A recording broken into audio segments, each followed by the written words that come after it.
you definitely have covered policy, you've done research, now you're in public relations, you've done startup. You mentioned something in the middle there about Miami creation myth, but are you an artist? I guess I'm an artist, yes. I'm a writer, I'm a playwright, I'm a poet. Yeah. I walked the 2019 Miami Marathon carrying 35 pounds of mangrove trash, so I guess that's performance art. It's now in the History of Miami Museum, that awful bag. No one should ever do that. It's very painful. And then we actually built a 135-pound mangrove trash cart the next year. And it looked like a fish. It was really cool looking. And we dragged that all 26 miles of the 2020 Miami Marathon. So I guess it's, it spans the gamut. But if I would have to typify myself, I'd say I'm a satirist and I'm an author. And so what does that mean for you? How do you put that art into practice every single day? I made a lot of memes. Made thousands of memes. Posted every day. Like I said, I have a newsletter. I write satirical art articles about Miami. Everything's Miami focused. I'm a bilingual writer. Miami Creation Myth, which is the book that I wrote, is actually written in the 11 languages and dialects of Miami. So everything from Haitian Creole to Jamaican Patois, Miccosukee, Spanish, English, Portuguese, French, etc. And we're recording the audiobook now. We're almost done. So if you have your phones, I highly recommend that you pull them out and check out on Instagram, Miami Creation Myth, so that you can see a little bit of what Andrew does. And some folks might not call it fine art. Whatever. But it is definitely a way of expressing, a way of using popular culture, performance, in a very creative way. Well, I definitely incorporate performance into it too, because we've had a couple of live shows at Villain Theater, some stage adaptations of the book, a crazy play I wrote called The Flandemic, where flans come to life and kill people in Miami. So yeah, definitely performance too. And so tell us a little bit about what was the inspiration for you to start down that path and to create this this reality, or this alternative reality. Sure. Yeah, so I've been a writer forever, in one way or another. I've been writing creatively since I was in high school. I look back on some of the stuff I wrote and I cringe, but it counts. And like any other type of art that you do, whether that's dance or theater or any medium that you work in, canvas or metal or whatever, you need to practice and practice and practice and practice and just fail a lot.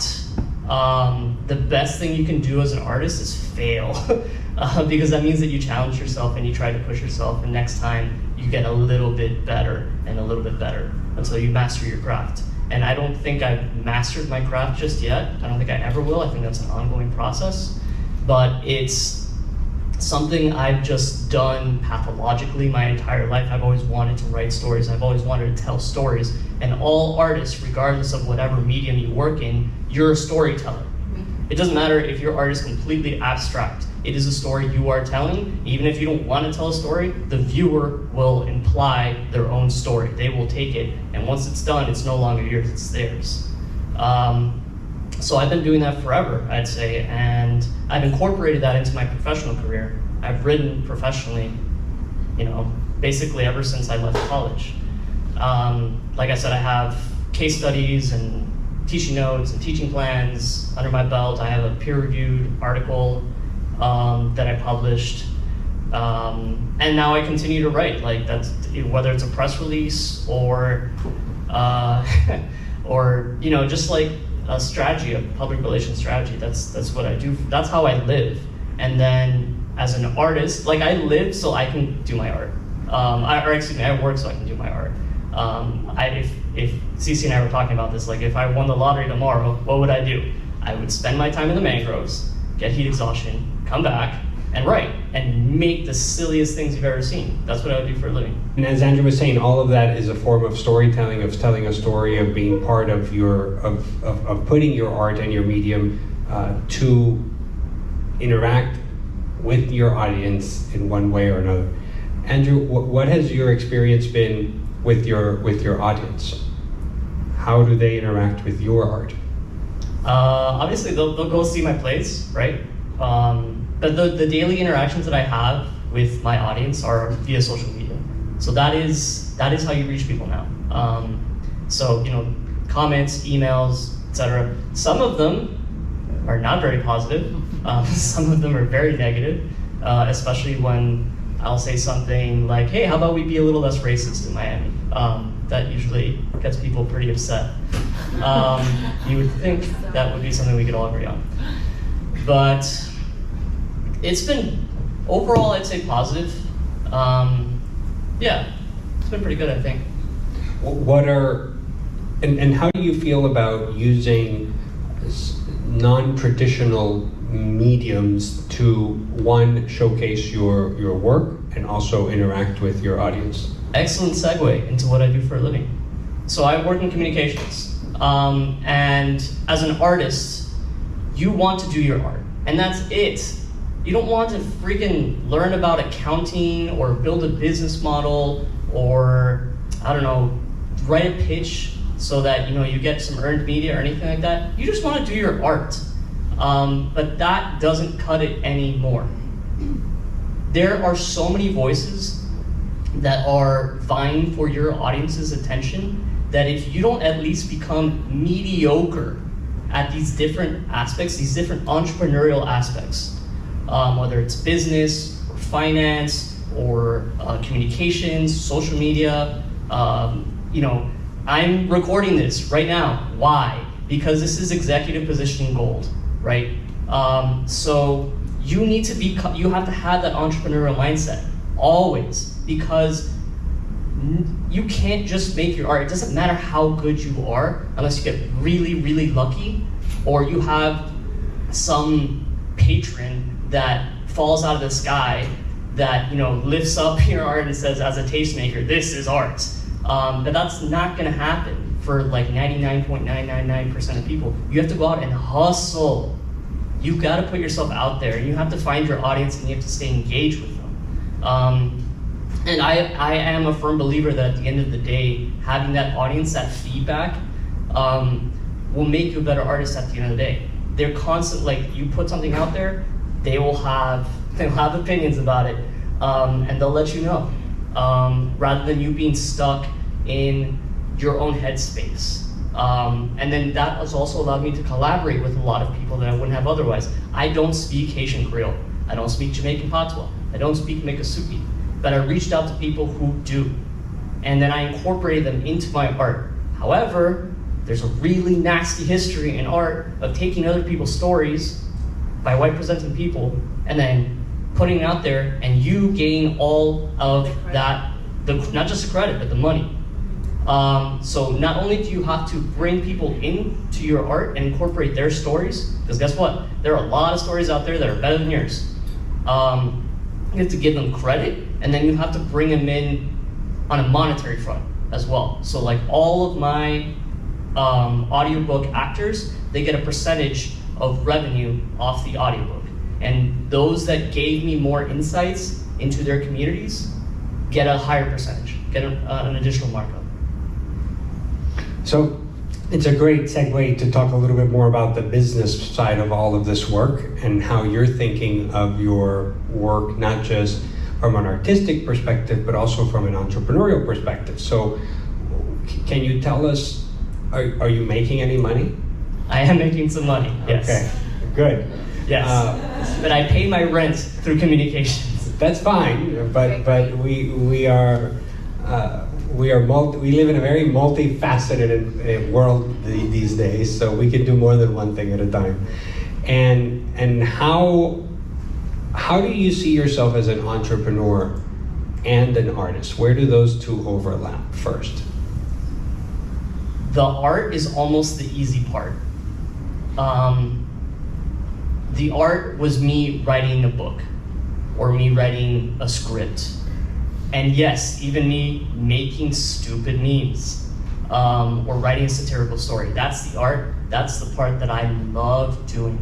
But that's like 10% of the effort and time that I put into this. Everything else is marketing, is logistics. I have 25 actors, okay? Have you ever wrangled 25 artists at one time? It is awful. It is awful. And just like, you know, just, you have to be, like I said, you have to be everything at the same time. I'm not just the artist. I'm not just the writer. I'm the producer. I direct my I have a professional director who helps me, you know, he's done feature-length films, he's done commercials, he's on TV, so he knows what he's doing, but I'm there co-directing with him because I know the story, I wrote it. It's just a lot of work, and you do it not because it's gonna make you rich. You do it because you have a story that you need to tell, and come hell or high water, you're going to tell it. It doesn't matter what it takes. You're going to tell it. I don't care, personally, I don't care if I make my money back on this book. And I spent a lot of money on this book. All I care is that the story's out. So that requires a set of qualities, right? And a set of characteristics to be an entrepreneur. What are some of those qualities in your eyes? You gotta hustle every day.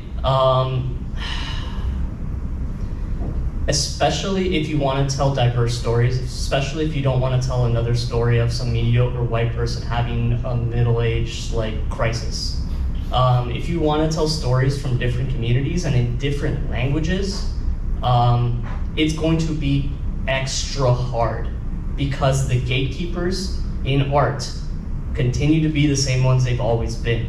And if they don't see themselves in your art personally, like if you don't write, in my instance, but you know, it could be theater, it could be visual arts, it could be dance, it could be anything. But if you don't produce a piece of art where they don't see themselves in it, they then assume that nobody else will, and therefore it won't be successful.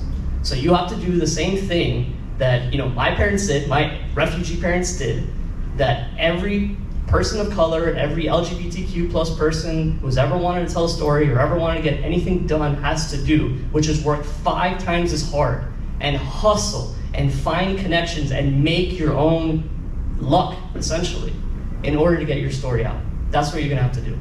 But the thing is, those stories are worth telling. What is the very heart of every story? Does anybody know? No hands? Experiences? Right there? I would say for storytelling, it's important to show how the plot matters to the characters. Very true. Back there? People, absolutely. Connections. Those are all excellent answers. There's one thing you forgot though. Conflict. If you don't have conflict, you don't have a story. Conflict between people, conflict between person and society, environment and person, society versus society, could be any of those things. But if you don't have some sort of conflict, you have a blank wall, a static image that doesn't move and no one connects to. Well, who experiences more conflict? Minorities. Yes. Those stories are worth telling, and they're often more compelling, and they're worth putting out there. As a brief aside, there are other stories that are also worth telling as well, and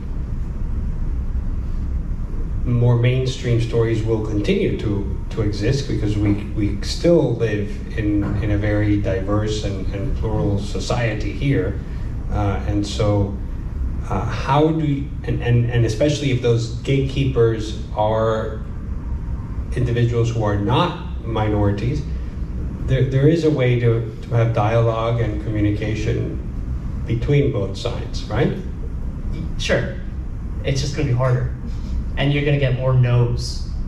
But you're here what you do here at the Idea Center is teach entrepreneurship. And that's, in Cuban Spanish, it's called resolver, right? Get things done, figure it out, hustle. And that's what's going to give you the edge. If someone says no, you're like, okay. Again, like going back to failure. You fail, fine. Give yourself a day to feel terrible. Then the next day, get up and find some other way. Find someone else. Cold call someone. Cold email them. Like the way that I got, all these different actors, like professional actors. Like I have an actor who went to Juilliard saying the craziest things on an audiobook. The way I did it was just like reaching out, being like, hey, are you interested in working on this? Jenny Lorenzo, who I'm actually recording tonight, who's, off in California doing voice acting for Cartoon Network and Nickelodeon. I just, sent her my own message and found out who she knows and had those people send her messages, and finally she was like, yeah, okay, yeah, I'll do this. So, there's always a way. There are people that will tell you no, but there are people out there that will tell you yes. The trick is finding them and convincing them. So let's think. We've spoken a little bit about the fact that you are making money, which is good. Always good. How does that business model look like? So, in other words, how are you making money? What products are you selling, and how are you selling them? Yeah, so there are a couple of ebooks. So first of all, we're about to get into marketing here. But I have a weekly newsletter that goes out. It goes out to 1,700 people, and collecting those emails itself was interesting. Was a long, hard slog. But in that email, so I'm not going to get into the marketing funnel because that's way too in the weeds. But we have links essentially to different ebooks that I put out, or we do the stage productions. But the big thing that I'm not out here trying to nickel and dime people. The big money-making endeavor that we've been working on for 5 years is the book. And and then there's Google Ads, which helps. I'll get a decent amount from that as people go to the website, and that's great. But I have 12K, almost 13K followers on Instagram, so I get companies reaching out to me saying, hey, do you want to do branded content? No, I do not, even though that would bring in more money, because I want to sell one thing, and that's my book. That's the one thing, that's the one piece of art I need to put out there. So once we're done with that, that is where the actual real revenue is going to come in. So you're building a business. Yes. And so what are some of the biggest challenges that you've had building your business, from either from a monetary perspective, or it sounds like you're also now in the phase of building your customer, right? And no, your I know, customer base. I know my audience. My audience has found me, so that's great. But the most difficult part was all that boring stuff that isn't art. I came from a research and foreign policy background and writing. Like, what did I know about social media marketing? Nothing, absolutely nothing. But, just over the years, you gain experience and you talk to people who actually do know what they're doing. And you, at the end of the day, become an expert, I guess. So that's the most challenging part, I would say.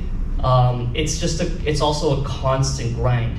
You have to put out content. I have to put out content every day, and put out a newsletter every week, and write 700-word essays once a week, and it's not just, I'm not just a content factory. It has to be engaging. People have to care. I have to say something that people would would return back to repeatedly to my page or to my profile, and eventually I have to prove also I'm worth people's time.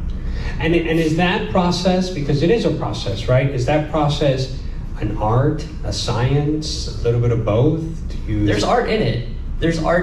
How to communicate a message in a compelling manner while respecting your audience's time.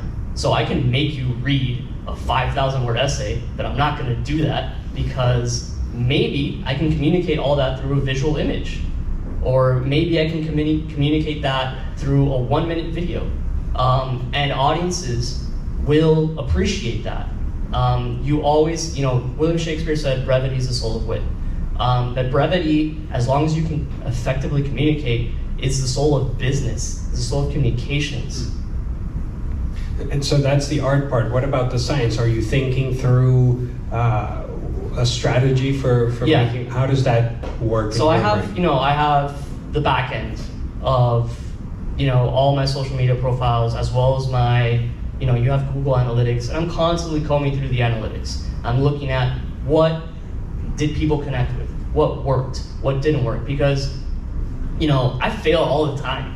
I will put out garbage out there, especially, at the beginning, that nobody cared about, no engagement, no follows, no shares, no likes, nothing. So you learn over time what works and what doesn't work, and that helps you hone in your message, right? But also, there's this, that's the analytic, that's the science side of it. The art side of it is saying okay, but I can't just be led by the nose, by your audience, by what people want to see.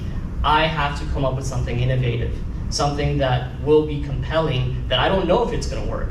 And if I fail, fine, but that doesn't matter. And sometimes I know something's gonna fail, but I still put it out there because I think it's important. I think it's an important message. That makes sense. What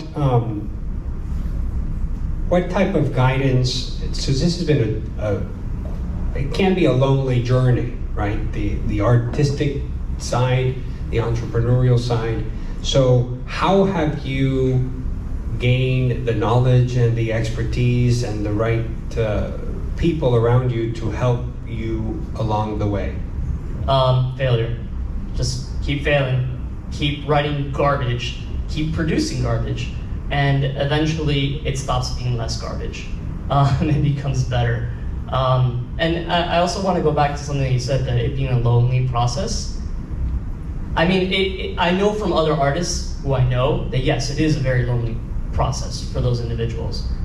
For me, it's awesome because I write satire and I write humor, and all I do is make myself laugh in an empty room. And I just in the back of my head are all these stupid jokes that I'm just trying to place somewhere.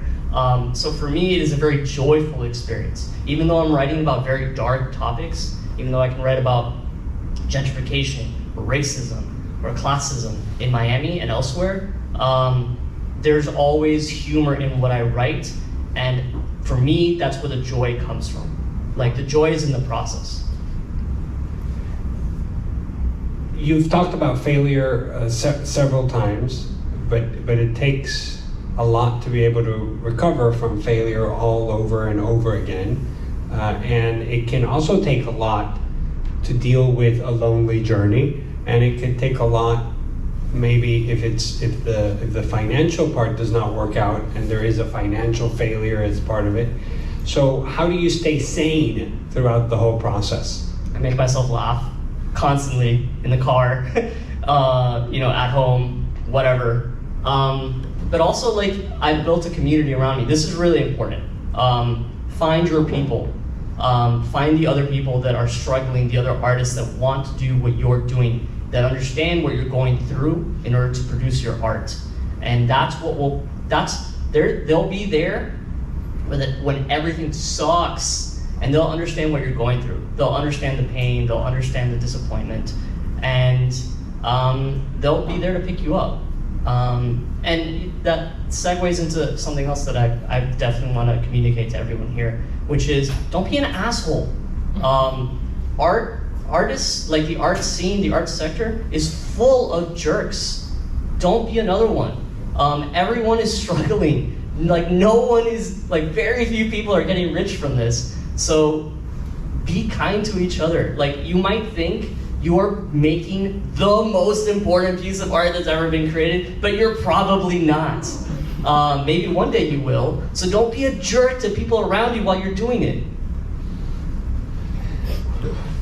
That's a good I have one. opinions. One more time. Don't be a jerk. You got it? In the back? All right. Maybe I should stop it there. No, I do before, I would open it up for questions in just a second, but going back to the community, right, and the importance of that. Who is your tribe, right? Who is your community? Who are your mentors? How have you made that community? Did it just happen, or have you been? So I actively have my natural community, which is my partner. God bless her, because I tell her every joke and like every stupid thought that pops into my head before I actually write it down. Seriously, woman's a saint. A big hand of applause for Loli. Yes. Woo! My parents are Cuban refugees. They wanted me to be a doctor or a lawyer, and I've gone off and had a crazy career, and I still am doing some crazy stuff, and they don't understand it. But they're like, you do you, man. But then I have like my artistic tribe, right? So I have my director, Danny Mendoza, who he is my enabler. He's just like, I'll go to him and I'm like, Danny, I have a really, really crazy idea. It's really stupid. He's like, do it, get dumber. And I'm like, okay, it's on you. And then, you know, the people at Villain Theater. So Peter Mir, Janelle Santos, they will literally let me do whatever I want. They won't tell me no, and I don't know why. Like eventually I want to find where that line is, but I haven't hit it yet, so I'm going to keep pushing it. And there's like, you know, dozens and dozens of actors literally across continents, like in Mexico, in Argentina, in Brazil, in Europe, and they're all like, they're rooting for me. And that's really important. When you find people that want you to succeed, that'll keep you going. Even when everything sucks, even when like there's no light at the end of the tunnel that you can see, they're like, keep at it. So as this class is starting at New World, which is very exciting, they are not starting in their artistic journey, because they've definitely have had the talents and the drive to get them to this point of the journey, and now they're improving upon it. They're building upon a solid foundation, but they may not have been thinking about the entrepreneurial side of their work as much. And so, as we wrap up this part of the conversation, what are some words or things that they should, in your eyes, think about, especially on the entrepreneurial side of being an artist? You might think that you need an MBA or a business degree or a marketing degree in order to be good at any of these things, but the secret is that nobody knows what they're doing. The professionals are winging it. You can learn, you can master these different skill sets. There's nothing that says that just because you're a creative person, you can't be good, you can't like learn skills that are analytic focused, for example, or learn business. It's mostly just common sense. It's mostly empathizing with other people, and you are excellent at doing that already. Also, you have a step up, which is you're creative people. Like, creativity is lacking everywhere in this world. If you can just come up with ideas, especially if they're decent ideas, but it's okay if they're trash, you'll come up with a decent one eventually. That is a skill set that you cannot teach that to people. Doesn't matter how many classes you put them through. You can put someone through an MBA program, right? And they'll come out with their degree, and they'll go off into business. You can't teach anyone like that doesn't already have it inherent within them, creativity. You just can't. But you have it already, so you have a step up. All right, well, we're going to leave it at that. I want to thank Andrew for joining us this morning. And I want to thank you all for joining us. I mean, we're going to be starting a new journey here at MPC. And again, I want you to think about the Idea Center as a partner for you. We will certainly be working to see how else we can embed some of this entrepreneurial thinking and mindset into your day-to-day at New World. And so this is hopefully just the beginning. and we can do more work. But if any of you have a business or a side hustle that you are interested in seriously developing, building a business plan for, growing, you can see us at any time here at the Idea Center. You can come and join us and join our office hours, and we have coaches that can help you develop that business idea. So again, I hope this is not the last time that we see each other, and I hope you have a good rest of an orientation week and get classes started next week on a high note. All right, thank you so much. Thank you.